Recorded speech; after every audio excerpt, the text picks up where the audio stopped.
Hello, ladies and gentlemen. Welcome to Calls. This is the 2023 Fall FedEx Shriners Initial Research Show. Hope your weekend was much better than the disgusting disaster that was mine. My DFS was an utter shit show. A lot of Emiliano Grillo. Trevor Cohn, who made the cut, then decided to shoot about what I would shoot on that course. And the biggest kick in the balls being that Ben Griffin holding the 54 hole lead by 3 shots and ends up going into a playoff with 4 others and losing to the worst putter in the field, maybe on the PGA Tour, after an entire week where I focused on putting. So life is great. All that aside, it wasn't a terrible weekend. It just feels like that after losing the Ben Griffin outright. But feel pretty good with the methodology that I had, the recommendations to you all, minus Emiliano Grillo.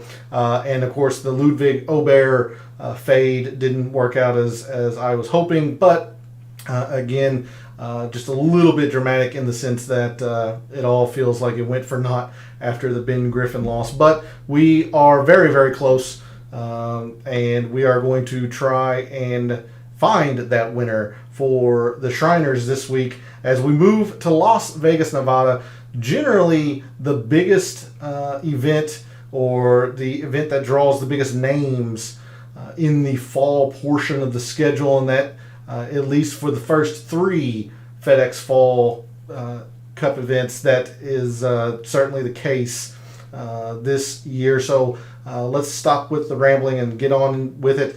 All statistics provided tonight and every night are from FantasyNational.com. It is the best tool out there for your money. It's going to make you a much smarter golf gambler and a much better golf DFS player. Go check out FantasyNational.com. You will not regret it. In the description to the video, there are links to all of the social media. My X, Twitter, Instagram, all of that is in there. I post research every Monday afternoon, morning or afternoon, depending on how soon I wake up, around PGA Tour findings, patterns of previous winners, maybe some course history. So if you would like to see the weekly research that I do on the PGA Tour, then give me a follow at your preferred social media site, X or Instagram. X is also where I place my betting cards weekly on the PGA Tour. That, of course, will be no different for the Shriners. That comes out every Wednesday evening after the DFS Tactics show, where you can see the wagers that I make every week for the PGA Tour. You would have seen that I had Ben Griffin, Peter Quest, Garrick Higo, who had a very good Sunday. So lots of close, but can't cross the finish line this week. But if you want to see the weekly wagers I make, give me a follow over at X. And then lastly, for social media, Gabe's X handle is in the description. It always feels weird saying X, but his handle is in the description. He writes a very good article called The Fringe. Comes out every Sunday, and then he continues to provide you information throughout the week around recent form, course history, all of that good stuff. And if you are a subscriber to his article, which is free, by the way, then you are going to be able to join us in his Substack chat every Wednesday evening after calls. And as we continue the DFS discussion over in his Substack chat, the only way you're going to be able to do that is by being a subscriber to his article. So go show Gabe some support, subscribe to his article, and follow him over on social media. And then lastly, we are live. Chat is open. Did you have Luke List? If so, congratulations. I was nowhere near there. How did your DFS turn out? And then moving forward to the Shriners, who do you think has the advantage early on in your research? What kind of odds are you hoping for on certain players? All of that, would love to hear from you all in chat. And of course, if you have a successful week or hit Luke List, then let me know. Would love to be able to shout out members of the community. So let's do our initial research for FedEx Fall Shriners Children's Open. And we're going to start, as we customarily do on a Sunday evening, with the GCSA tournament fact sheet. Let me zoom in one step for you all. We are in Las Vegas, Nevada at TPC Summerlin, the traditional host of the Shriners Children's Open. Has been here for many, many, many years. TPC Summerlin is a par 71 measuring 7,255 yards, so not necessarily a short course, but a difference than what we have seen or what we are coming from at the Country Club of Jackson. That was on the longer end of the spectrum. This is going to be on the shorter end, but still not short enough to use the short course metrics this week. But TPC Summerlin, 3 par 5s, making it a par 71. The original architect of TPC Summerlin is Bobby Weed, with local, at least for me, local golf legend Fuzzy Zeller as a consultant.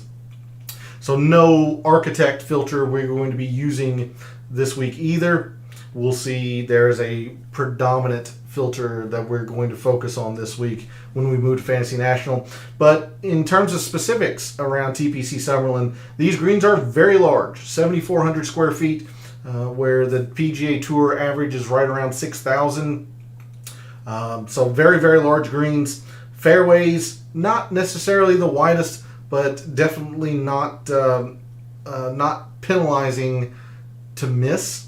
There is a whole lot of rough here at TPC Summerlin. Only 4 holes with water in play.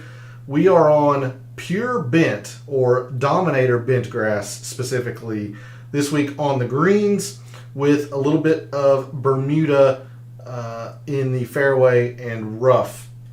So there's a look at TPC Summerlin in terms of a GCSA tournament fact sheet. The big notes: large greens. The fairways aren't necessarily all that wide, but the rough isn't very hard to play out of, so it's not penalizing to miss the fairway.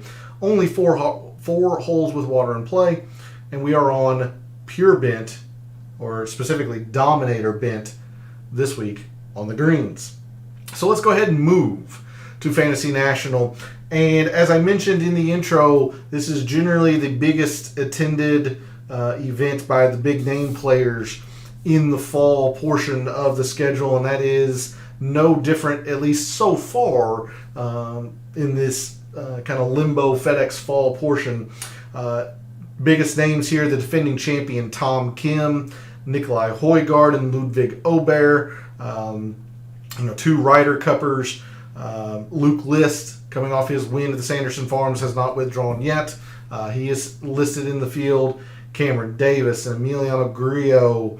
So bigger names, but it is a little bit less than what you would normally see for the Shriners, as generally Patrick Cantlay comes and plays. Xander has been here. Some of the biggest names in golf have played here. Not the case this fall portion, but so far the strongest field in terms of the FedEx fall. Some other names here, just kind of rattling through: Vincent Norman, who was a winner at the Barbasol this past summer. The aforementioned Garrick Higo, Zayden Hood, KH Lee. So biggest field so far for the FedEx fall, but a little bit less in terms of historically here at TPC Summerlin and the Shriners. Let's go ahead and move to the course breakdown for TPC Summerlin that is in Fantasy National. First thing I like to do, 9th and 10th most difficult holes, and determine where par is. You see the 9th most difficult hole still plays under par. The 8th and 7th both fall right at par. That would be on the verge of easy in of itself. I want you to focus on a couple of things here, especially the eagle rates on a couple of these par 5s. You have a 3% eagle rate, which is pretty high. The highest at the Sanderson Farms is 2.5. You've got a 3% here at TPC Summerlin, and then you have a 5% eagle rate on the par 5 16th. So 2 very, very gettable holes there, playing to a half a shot under par or pretty much right next to it each. The other par 5 also plays very easy, not necessarily an eagle opportunity, but a lot of birdies. It plays to 4/10. At the other end of the spectrum, the par 4 third, certainly difficult, plays to 2/10 of a shot over par, but you very, very quickly get into the single digits in terms of hundredths. You've got a tenth, you've got 13 hundredths, and then 4, 2, 3 hundredths. Not a whole lot of difficult holes, minus the par 4 third, perhaps the par 3 eighth. Lots of scoring opportunities here at TPC Summerlin. When we move to the average strokes gained by shot type per round, you see for the top 10s, it has been approach and then putting. Around the green, at least a little bit surprisingly to me, since this is such an easy course, is up there with off the tee, not trailing too far behind. Normally, if a course is easy, you would think that either the putting is extremely high, kind of like the Sanderson Farms, or the approach and the off the tee are going to really, really skyrocket. Top 5s, much the same. The putting starts to catch up a little bit to the approach, but the around the green is hovering pretty close to the off the tee here. And then for your winners, the off the tee does start to take off. Of course, if you're winning the tournament, you're going to be making a whole lot of putts, but the off the tee only distance itself or really becomes prevalent for the winners. If we look at average strokes gained by hole by par, pretty darn equal, all things considered, between the pars 3s, 4s, and 5s for your top 10s. And then moving to top 5s up the leaderboard, you see the par 4s really take off and overtake the par 5s in terms of importance. But don't ignore the par 3s either. They're very high. And then for the winners, again, more than likely you're getting your eagles here for your winners on these par 5s. But the par 3s are going to have some weight this week. I truly feel that way. They have been consistently up here pretty level. They're equal with the par 5s and 4s, and then overtake the par 4s for the winners. All right, hole composition here at TPC Summerlin. Your 4 par 3s, you have one very short par 3 measuring 150 to 175, 2 from 175 to 200, and then the aforementioned very difficult par 3 eighth, I believe it is. Par 3 eighth at 239. So a very, very long par 3 there. Your par 4s, you do have a drivable par 4 and yields an eagle about 1.5%. No, excuse me, 2%. The par 4 15th, 2% eagle rate. So again, another very good opportunity to score here. It measures 341 on the scorecard, but being in Las Vegas at the altitude, the ball is going to travel a little bit further, and it's generally pretty fast and firm here anyway. So an easily drivable par 4 for the big hitters, and on a day or two, they generally set it up to where it is drivable for everybody. So drivable par 4, one short par 4 at 350 to 4, but just like at the Country Club at Jackson, the majority of our par 4s are measuring from 400 to 450 yards. 6 of the 11 par 4s measuring to that length here at TPC Summerlin. The rest of the par 4s, 3 of them 450 to 500. Your 3 par 5s measure 2 from 550 to 600, and then the long par 5 at 609, 612, 606, sure. Not the greatest of eagle opportunities, but a good birdie opportunity, but a very long hole there. So there's a look at the hole composition here at TPC Summerlin. Approach shot distribution, you see the majority of approach shots come from 200 plus. Again, with the par 5s being attacked, all of them. Generally, you do have some longer par 4s, so that's what's contributing here. But in terms of the non-par 5s, if you will, the majority of your holes, probably should be no surprise that you get a lot of 125 to 150. 100 125 is a little bit more than the average tour course, but you're actually getting 20% each, 125 to 150 and 150 to 175. So as we go through the week, especially tomorrow on the data dive, we'll see if there's a specific length of proximity that we want to focus on. I will be anxious to see what the Sanderson Farms data looks like concerning the proximity, since I chose not to focus on one or a specific proximity. There's your approach shot distribution, mostly in the 200 plus because of the par 5s, but beyond that, mostly 125 to 150, which you would probably expect, with the majority of our par 4s measuring 400 to 450. Historic cut line, this is going to speak to the filter that we're going to use and just the overall feeling of the Shriners. Majority of the time, it's hovering in this -3 range. In fact, it got all the way down to -6 in 2021. Last year was -3. It's been -4. There's only been one year that the Shriners was difficult. It was in 2018 where the cut line was +2. The wind really picked up that week. I believe the weather was just generally awful, rainy, windy, cold, at least by Vegas' standards. So kind of an outlier there, outlier year there, as you can see. But the majority of the time, we're looking in this -3 range, maybe -2, but certainly on that easy threshold. If it's not in the easy or designated easy, it's generally right on the border of it. And just to back that up a little bit more, 23.5% birdies here to 12 and some change bogeys. So not quite double, but close, the amount of birdies versus bogeys. Do have a couple of doubles in here. There are a couple holes with water in play, and then that difficult par 3 eighth. So there are doubles out there if you are not careful or if you are not on top of your game. But there are a few eagles around TPC Summerlin as well. Mentioning this through the GCSA tournament fact sheet, driving accuracy a little bit lower here than the tour average. It's just because this rough generally isn't difficult to play out of. Players don't mind if they miss the fairway.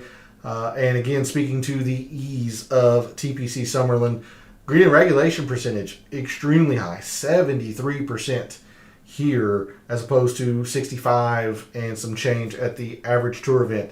So almost 10% more. These greens are extremely easy to hit. They are very large as well, also contributing to that.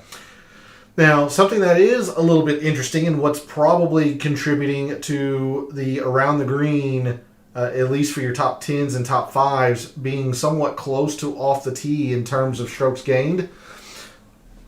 Scrambling here is actually less successful than the average tour event. My assumption, and I cannot speak to this with hard data evidence, my assumption is the size of the greens probably have something to do with that. Perhaps the rough, the Bermuda rough, which was a talking point for the Sanderson Farms and how it can be a little difficult to play out of. Perhaps that's a contributing factor. But the scrambling percentage here is less than the average tour event. So something we might want to think about as we move forward this week. 3 putts per round, a little less than tour average, even though these greens are significantly larger. So these greens are generally pretty easy to putt on.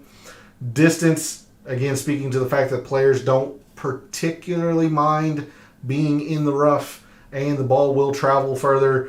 Some of the longest driving distance on the PGA Tour here at the Shriners.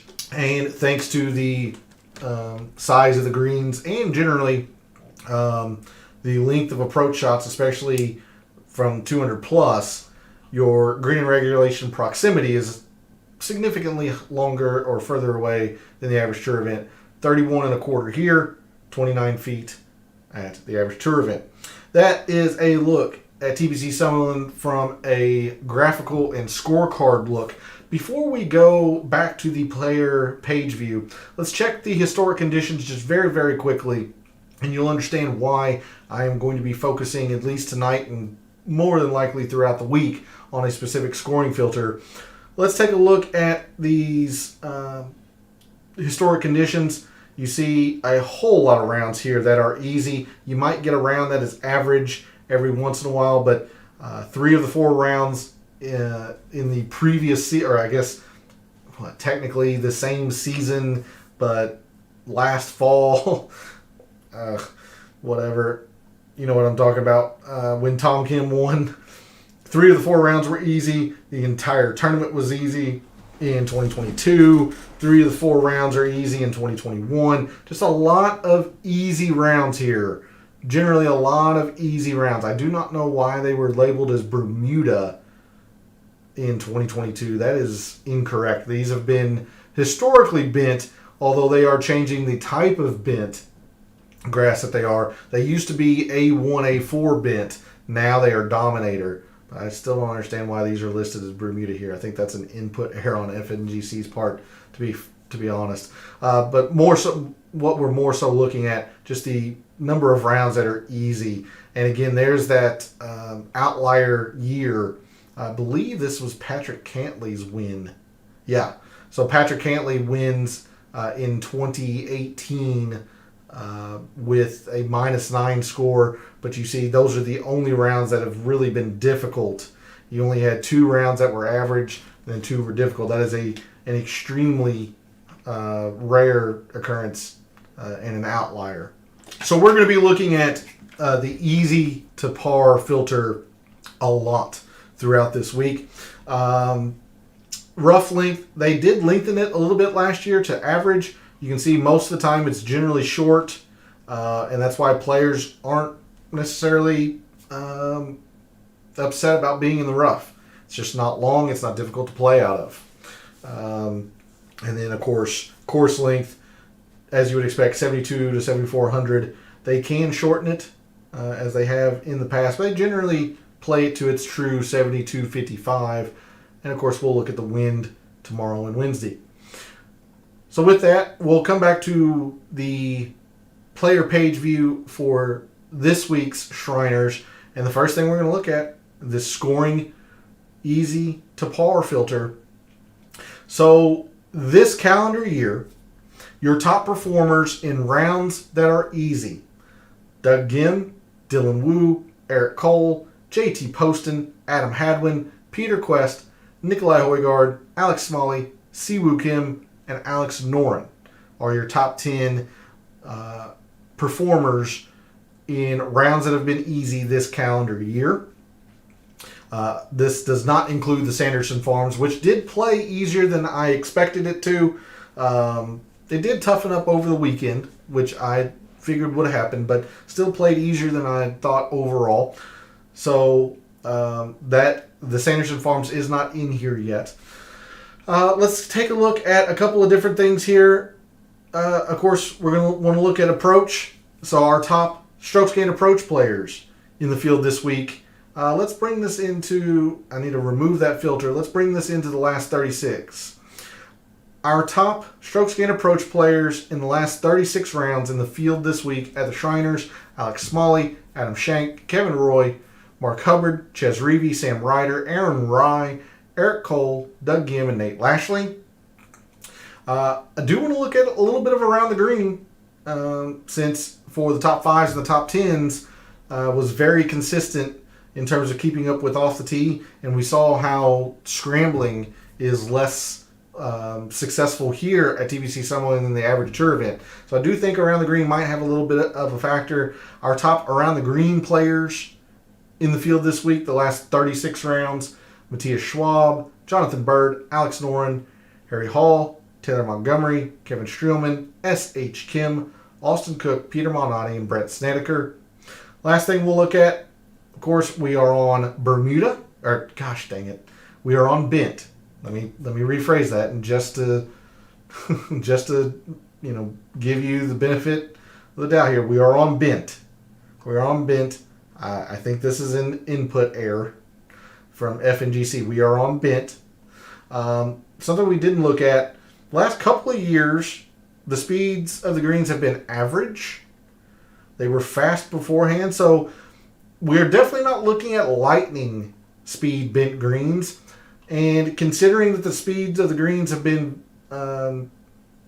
consistent year over year, or when I say consistent, every single round has played to the same speed, just different years or different speeds, either average or fast. I think I'm just going to look at bent greens for the moment. And if I feel a little bit more confident in tomorrow night's show, or maybe if I've done a little bit more research or talked to Gabe or some others to get a feel for what they're thinking in terms of the speed of the greens, might have an update or add a speed filter for you all. But for tonight, let's just go ahead and look at some bent putting with no speed filter. So our top bent green putters in the field this week for the Shriners: JT Poston, Justin Lauer, Justin Suh, Eric Cole, Dylan Wu, Andrew Landry, Adam Long, Peter Malnati, Richie Wierenski, Adam Schenk, and Adam Hadwin are your top 11, 10 and ties. All right, the only other thing we can take a kind of high-level overview or look at, the par 5s are going to be extremely important. So let's take a look at par 5 performance. Top par 5 performers in the field this week, last 36 rounds: Davis Thompson, Ludwig Aubert, Siwoo Kim, Aaron Rai, Akshay Bhatia, Cam Davis, Scott Harrington, Vincent Norman, Tom Kim, and S.H. Kim. The difference between this week and other weeks so far in the FedEx fall, Fantasy National has populated the tournament history course.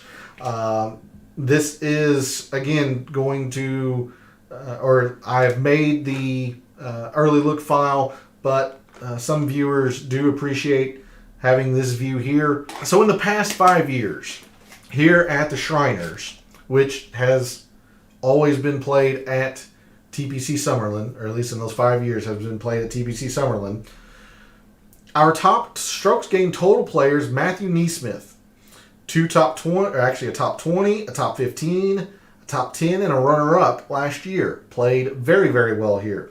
Adam Hadwin, 4 for 4, top 5, 2 top 10s, and then a middling finish in 2021. Martin Laird, 4 for 5. Martin Laird's 5 for 5, including being a former champion 3 years ago. Adam Schenk is 4 for 5. Webb Simpson is 3 for 4. 3 top 15s and a miscut. 4 for 5 from Siwoo Kim. Andrew Putnam, 4 for 4. Chesson Hadley. Of course, our defending champion, Tom Kim. Think about others who have won this event. So the winner here, or winner last year, Tom Kim. 2022 was Sung Jae. Sung Jae M wins in 2022. Martin Laird in 2021. 2020, I'd have to go back and think, because this was Cantley, I believe. Bryson DeChambeau has won here. Kevin Na, 2020. Kevin Na was your winner in 2020. So a lot of different ways of winning. But the majority of those players are good putters, particularly on bent. Kevin Na, Patrick Cantley, Bryson, for as much as he's a bomber, doesn't get enough credit for how good of a putter he is, especially on bent. Let's see. Tom Kim, generally I would think more Bermuda, but still a good putter. If we take a look at him very, very quickly, he's actually slightly positive in bent and slightly negative on Bermuda. He just does not like POA, but again, prefers bent. Oh gosh dang it, I had clicked out of the wrong thing. Apologies. So yes, champions here, generally speaking, pretty darn good putters on bent. The other end of the spectrum, players who have not played well here at the Shriners for whatever reason: Martin Trainer, 0 for 4, Zach Blair, Michael Kim, Charlie Hoffman, 2 for 4, but a middling, a clunker, and 2 missed cuts. Henrik Norlander, the one of the playoff contestants at the Sanderson Farms. He has not played well here at the Shriners. Ryan Armour, 0 for 3. Ches Reavie, 1 for 4. Seeing a pretty common theme from these players, the Ryan Armours, the Ches Reavies, the Nick Watneys, Tyler Duncans, not long. They're not long off the tee. Let's see, Landry, generally not long. Jim Herman's definitely not long. Guys that don't have a lot of length generally struggle here at the Shriners. So there's a look at the tournament history tab or page view in Fantasy National. With that, it's a good segue. Let's go ahead and move on over to Microsoft Excel. First, we're going to take a look at TPC Summerlin against other full field courses. So in the past 5 years, we'll see that off the tee kind of doesn't matter. It did for the winners, but for your top 10s, your top 5s, and then even further down, going into your top 20s and 25s, hasn't really mattered all that much. 13% less important than other consistent full field courses on the PGA Tour. Approach slightly under. The around the green is 10% more important. So again, another look at a course that perhaps we're going to have some around the green focus. Putting, just like approach, slightly under. We're obviously going to have some bent putting in here, but it doesn't look like we're going to have the emphasis on it like we did last week at the Sanderson Farms. So we're going to have some putting in there. Distance, surprisingly, is showing as not as important or not as mandatory. I don't know how much I want to believe that. I'm really wanting to go through the prior leaderboards, and we'll definitely do that tomorrow night in the Data Dive show to see how these distance players stack up. Because a lot of the players that have not performed well here at the Shriners, when we just saw, they lacked distance. So it's quite surprising for me to see this number be so far into the negative. Instead, it looks like fairways. Maybe a little bit if everyone is not afraid to hit driver, meaning if every single player is hitting driver, then I can see fairways mattering for the guys that are actually still able to keep it in the fairway. Okay, yeah, maybe, but I still think distance. But that'll be interesting to go through tomorrow in the Data Dive show. Moving on to scoring, all of the birdies are showing that they are slightly under. I mean, they're essentially full field course average. Look at the eagles. There are plenty of eagles here. We went through the scorecard. You have a 3%, 3.5% eagle rate on a par 5 here. You have a 5% eagle rate par 5 at TPC Summerlin. You have a drivable par 4 that yields an eagle at about 1.5%. That's a pretty high percentage for a par 4. Eagles are going to be something we at least want to take a look at. We might not consider it by itself in the mixed condition model, but certainly something we want to look at, and another week where we're going to be looking at birdies or better gained. In terms of scoring, par 3s, again, a little bit surprising considering they were consistently keeping up with the par 5s and the par 4s in terms of a graphical representation, showing that they're not all that important for the top 25, top 30 or so, and no specific range at all either. So definitely curious to see how that plays out in the prior leaderboards. Par 4s essentially right at full field or tour average. The 400 to 450, as you would expect, look like they're the most important range, being 20% more important. You also have 6 of the 11 par 4s measured to this length on the scorecard. And then par 5s, for the winners, this is where they're taking advantage, but that's also going to be able to be represented by eagles. Par 5s, there's only 3 of them here, so they're going to have a little bit less of weight. Something that is not surprising for me as we round out a look at TPC Summerlin against other courses is since these greens are so large, average square footage of 7,400, proximity looks like it's going to be something. Maybe total procs. You see the 100 to 125, a very large number here. The 150 to 175, an extremely large number there. So again, when we go through those prior leaderboards tomorrow, going to be looking at that proximity page view quite heavily. But there's a look at TPC Summerlin against other full field courses. We're going to round out the show this evening, as we always do, with the early look file. Reminder that this is performance specifically at TPC Summerlin the past 5 years, number of times they've played TPC Summerlin or the Shriners, their average finish, and then the average of their strokes gained in whatever statistic. So since this course has been very consistent, I wanted to filter, I'm going to remove anyone who has not played consistently. So, remove your small sample size players of only playing it one time or two times the past 5 years. For the players who have played consistently at the Shriners, at TPC Summerlin, what are the metrics that they are performing well at? Matthew Neesmith, Adam Hadwin, your top two in terms of strokes gained total. Andrew Putnam has played well. Martin Laird is a former champion. Adam Shanks 4 for 5, Shelton's 4 for 4, Davis 4 for 4. You can see lots of sustained success year over year for a lot of these players, unlike the Fortinet, unlike the Sanderson Farms, which has generally been pretty volatile, pretty chaotic. There are some consistencies with with TPC Summerlin and the Shriners in prior performance. So let's go ahead and look at the players who have averaged a top 40 and have played at least 3 of the past 5 Shriners. This is 13 players. Will be fine.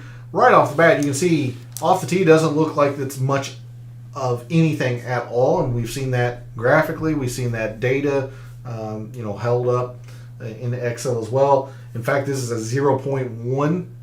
Now, Joel Damon is performed well off the tee here. Cameron Davis, that's kind of his thing, but it's not mandatory. Andrew Putnam is not an off the tee type player. Bo Hostler, JJ Spawn, they have not performed well off the tee here and yet have had consistent success. Instead, you see the approach, very, very high average number here of 2.1. Only a couple players negative in terms of approach, but most of these are gaining significant amounts of strokes in approach. Around the green has a little bit more in terms of the negative than I would have thought, but you've got some large numbers here for around the green. In fact, this is 0.5 as an average for the players, 2.6, 2.1, 1.7. Pretty large numbers here in terms of around the green.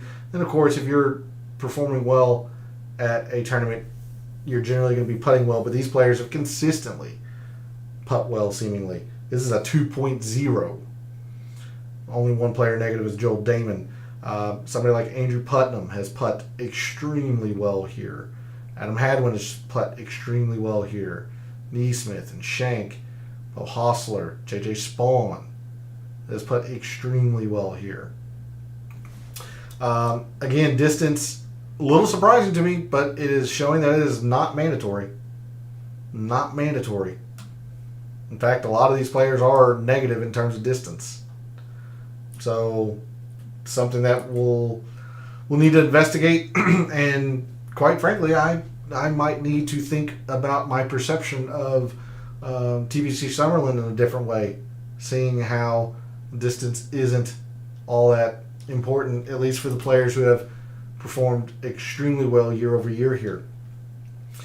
Fairways, 1.5. It's pretty low. Greens, I wouldn't expect to be anything, but it's a 2.0. These greens are generally pretty easy to hit. I'm a little bit surprised to see how few eagles there appears to be for these players that are performing well. Now, I will say Martin Laird as a champion, he is gaining in Eagles. This is something to note, absolutely. I'm going to have to cheat here. Let's see. Sungjae's not in. Martin Laird. Ben Martin and Webb Simpson have won here before. So there's Webb Simpson, slightly less than the Eagles, but you see how many birdies he's gaining. Ryan Moore. Okay, so Ryan Moore, another former champion, way back in 2014, but champion nonetheless, or maybe 2012, but a champion nonetheless. Slightly less than the Eagles. Ryan Moore, Webb Simpson, Martin Laird. There was one other, and I've already forgotten it. Ben Martin. Don't see him right off the bat.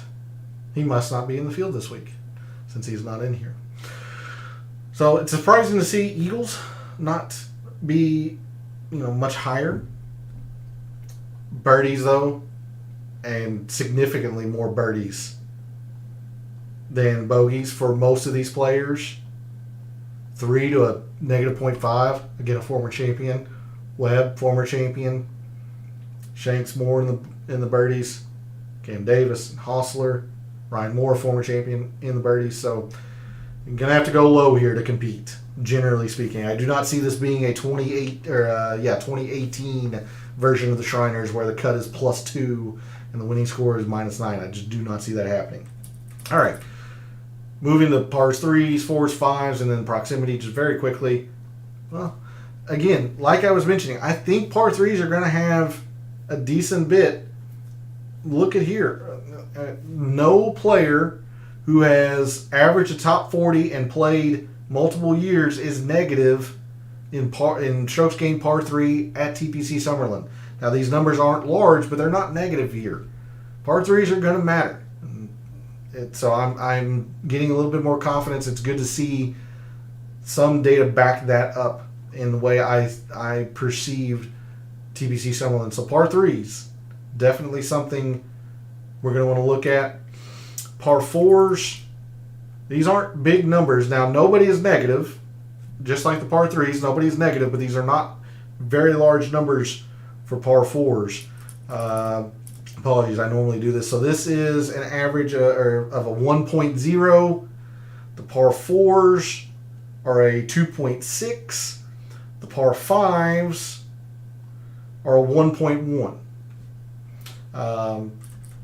Moving into the par 4s, the 450 to 5s are gaining quite a bit here. But I want you to notice how you've got some deep, heavy green at 1.9, at 2.2, whereas you've got, a 3.7, and it is not a heavy shade of green. So there are a lot of strokes to be gained in the 400 to 450. So half, maybe a little bit less than half, because this is a 1.1. This was like 2.5 or 2.6 or so. So a little bit less than half, but 400 to 450 is culminating majority of the strokes gained in par 4s. Par 5s, only one player negative. No, two players negative. And Joel Damon is slightly negative in par 5s. But again, another case where the numbers maybe aren't necessarily as large. But these are larger than the par 3s. 2.7, 1.9, 1.8. Whereas in the par 3s, even though nobody was negative, you got a bunch of 0.7, 0.6, 0.4, 0.2. So, again, par 5s, professionals they generally take advantage of them, and they're going to have to take advantage of them to play well here at the Shriners. We'll leave off with proximity. A few more negative values than I thought would be in here. Okay. 100, 125 is showing pretty well, with the exception of maybe Adam Hadwin here. Okay. You got a lot of volatility in here, lots of high numbers and a lot of low numbers. the 100 to 125 does look like it's pretty consistent for the majority of these players who have played the Shriners well year over year. So maybe that is an area that we want to start our focus on proximity and then adjust if we see something different tomorrow night in the data dive. 175 to 200. Okay, 175 to 200 is also pretty strong. Minus, these two players, I just now really paid attention to that. These two numbers are bringing the average down quite a bit, but, lots of success here in the 175 to 200 as well. So maybe another range you want to look at. Jeremy, thanks for jumping in chat. Good evening. Hopefully your weekend went much better than mine. Had massive bet on Hubbard, who almost came back. Maybe this week's his week. Well, you and I were going to be at odds then. I was feeling very, very good throughout pretty much the entire weekend until today when my outright of Ben Griffin fell through. Had a win ticket on Ben Griffin. Leads by 3 after 54.